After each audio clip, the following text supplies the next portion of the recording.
Hey everybody, Redmond Gamer here, back with another grading video. Today we're going to be looking at some of the big grading companies out there, and one of the reasons why I started this whole project was because I have a whole bunch of Pokemon cards that I've been collecting with our kids, and we've been having a great time with it, but there are some that I've been wanting to send out, and long story short, it's the sheer amount of volume and choices and options that are available to consumers now from a grading standpoint is just overwhelming. And if you saw that kind of overview video that I put together about a week or so ago, you saw that there was about 43 of them that I went through, and that was even just scratching the surface. There's so many grading card companies out there now that you can go to. And, one of the things that I've kind of picked up from just some of the other videos that I've watched on YouTube and just listening to some of the other thoughts that have been shared on this subject, there's different categories of people who are using these services. So you've got your investors, your tier one investors who are basically just buying up all the cards that are available. Prices doesn't really matter. Then you got your tier two investors who are basically just trying to turn and flip. And then you've got your hobby collector, your collectors like myself. I'm more of a collector who just want to basically have something nice and nice slabbed and protected long term. But if I ever did want to flip it and turn around and sell it, I want to get some resale value out of it, of course. So yeah, there's a number of different choices out there for you, and we looked at a number of them. We looked at PSA, obviously, that was the big one. We looked at BGS. Obviously, that was one of the ones that we saw for a while. That was, kind of the big competitor against PSA. And SGC was another one where in the older versions, back when they had the green, kind of the green label, those were the kind of the big three at the time. But in recent years, it's gotten... Put that back up there because it looks a little more interesting. You can see here we have so many choices now.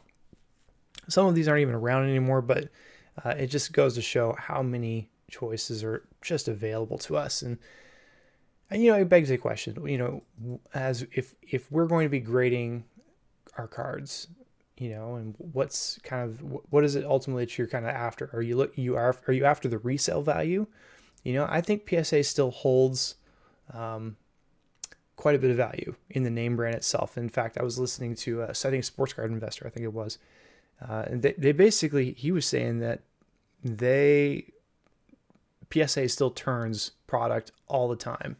If it's a PSA graded card, it's going to turn. So it's like if you took 100 cards and you posted them on like eBay or something like that, they're going to move super quick. Now, if you had 100 SGC cards, they're going to sit there for a long time. They could be amazing cards, but they're going to sit there for a while. That doesn't mean that they're not going to move. SGC is still a very respected brand, but they're going to move slower, much slower than PSA. And I'm not sure exactly why that is. I think people have just kind of got their mind or their head space wrapped around PSA, specifically for sports cards. So it doesn't surprise me that PSA dominates the sports card industry. So it's like if you're going to grade your cards and you're looking to turn them and flip them fast, PSA is still the way to go. It just is. I mean, there's no question, there's no doubt in my mind that PSA has kind of got that space dominated. But is it the right space for collectible trading cards like Pokemon or Yu-Gi-Oh or anything of that kind of collectible nature? I don't think so. In my opinion, there are better options out there. But a lot of people still submit their stuff, to PSA, to BGS, and some of these other companies, when they either can afford the big, the steep entry fees, or if they, kind of got in early. But again, for the longest time, PSA was the undisputed champion. But, Pokemon grading, for example, didn't really become popular until about 2020, like 2020, 2019, maybe. Like that's when it started getting popular. So given that, PSA, I don't think really has a foothold in this industry for collectible trading cards, which means there's an opportunity for companies like SGC or HGA or CGC to come in and start to kind of dominate in this space.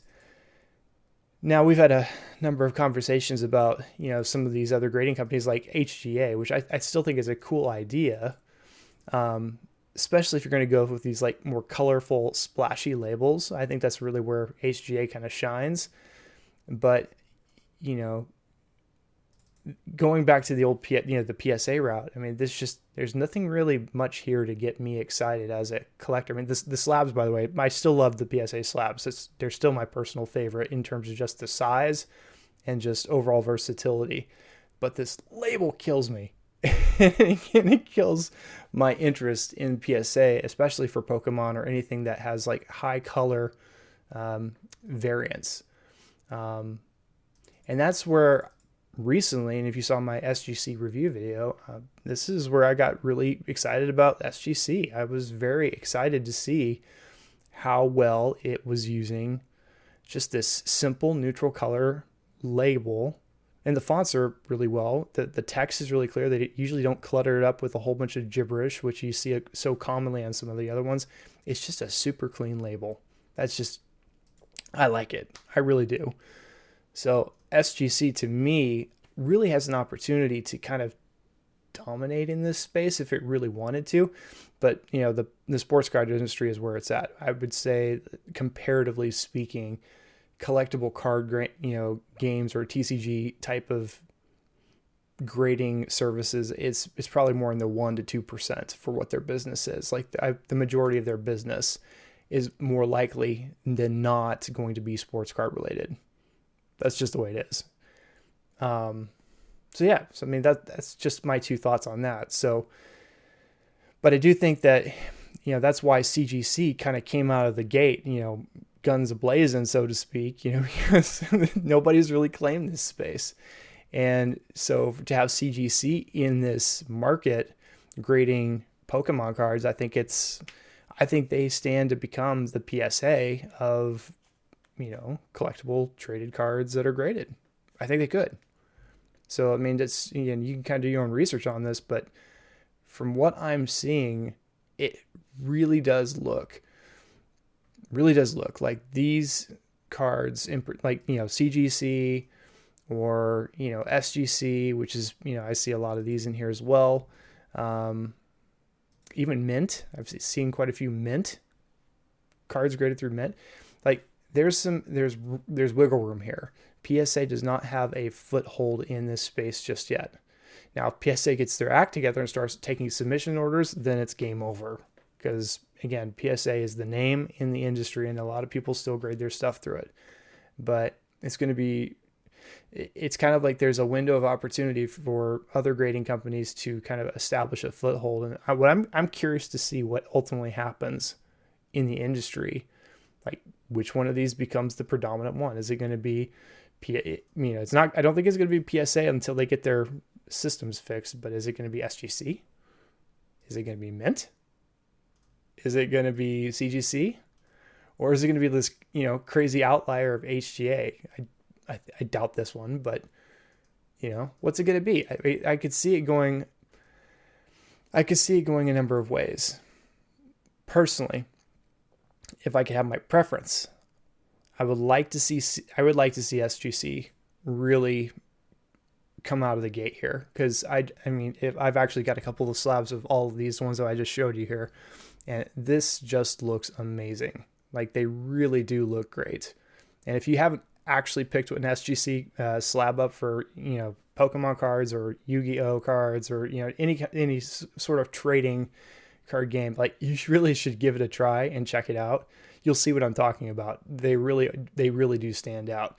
The slabs are bulky. That's the only thing I really don't like about it. They're definitely larger, but it's a minor nit.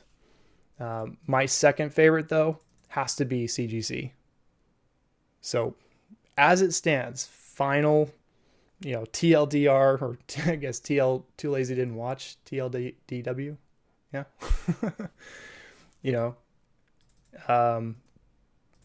PSA, I think there's an opportunity for another company to step in and take over in the trading card space, like the trading card game, the TCG space. I don't think PSA actually has a foothold in that space yet. I think that SGC or CGC are going to be the predominant players going forward.